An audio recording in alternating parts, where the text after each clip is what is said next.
Everybody needs to own this book. Let's get started and talk about it. I absolutely love this book. One of you guys sent it to me, and I don't have a lot of room for books on my shelf.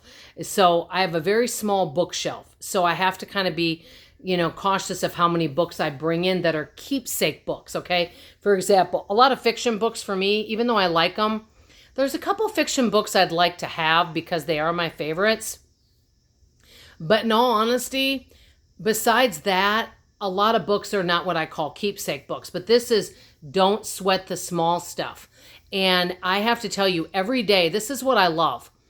If you don't have a lot of time to read, every day there's like a little lesson in here you can learn, okay? And I know some of it sounds common sense, but it's really good. I love these two. I'm going to just read you the title of both of these. Let others be right most of the time. Imagine that everyone's enlightened but you. Well, to sum it up in a nutshell, let everyone be right. I mean, I used to try to defend myself and over-explain myself and try to explain why I was right, maybe I really was right on some things, okay? But guess what? In the big scheme of things, who cares? Now I just let everyone think they're right. I mean, it doesn't really matter. And a lot of people just want to be heard. They want to be listened to. And then also, I act like others know more than me. It's given me so much more peace. I act like they're my teacher. Bottom line, and I've been saying this, everyone is your teacher. Now, one other little bit of advice, and they don't put this in this book, probably because it wouldn't go along with the theme of don't sweat the small stuff, is, consider the source. I mean, let's just be honest. I know this is kind of off topic, but let me just be frank with you. I mean, have you guys had people give you really bad advice? Like people that have been, that are super obese and they tell you diet tips, or people that have been married several times that, they give you marriage advice, or people that are broke. I mean, I know somebody that, struggles with money and they try to give money advice to people. And it's like, and somebody that gives you relationship advice when they're estranged from their family. I'm just like, So one thing, I don't care, maybe if this sounds negative, let me know. But I think to myself, you know what? Just listen to what they have to say. Be polite, compassionate, and kind. Simply say, hey, thank you. I'll take that into consideration. But in the back of your mind, you're thinking to yourself, consider the source.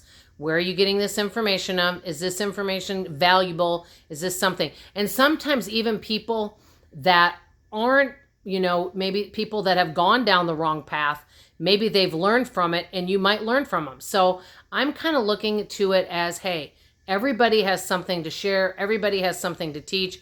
Now, sometimes you hear things that you're like, yeah, right. But you just kind of put those away for later. You may revisit those. But I just am working on having more of an open mind and just open heart and being more compassionate and listening. But I used to just try to defend, and I hate to use the word argue, but I guess I did argue with people. And I always just wanted to have the last word, and I wanted to be right. Well, in this big scheme of things, if we had 6 months to live, would it really matter? No. But don't swell the small stuff. There's a few of them in here, and I won't go over all of them so I can keep the video short.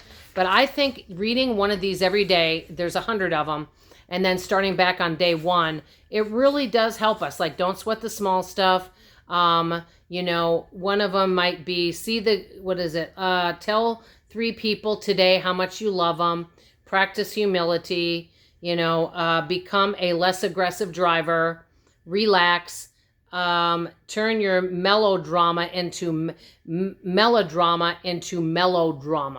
Anyway, I thought that was kind of cute. So I haven't read all these. I'm only partway through, but I'm trying to read one a day.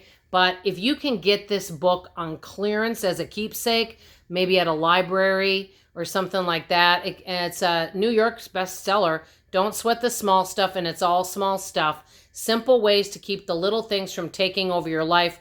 Richard Carlson, PhD. And I just think it's a really good book. So I definitely find it worth it. What I like is it doesn't go into science. It gives short little things that you literally can read in 5 minutes. Think about it, meditate on it, and take it throughout your day. I just think little things. Tomorrow's, I already checked ahead, is be patient. I think I could always work on that too. So let me know if you guys would read a book like this. Do you guys have any keepsake books? Books that you will not loan out and you won't give away to others. I know the Bible is going to be one of them because I know many of you read the Bible. And by the way, off topic, I want to ask a question. This is like totally off topic of this. You know I randomly do this on this channel. Have any of you read the book of Enoch? Okay, I was just wondering, just curious about that, which it's not in the canon of the Bible, but it's in the Ethiopian Bible. I just wanted to know if you've read the book of Enoch. I'm just curious. Anyway, I love you guys. Let me know what you're reading and let me know what your keepsake books are. Love you. Bye. And have you read the book of Enoch? Bye.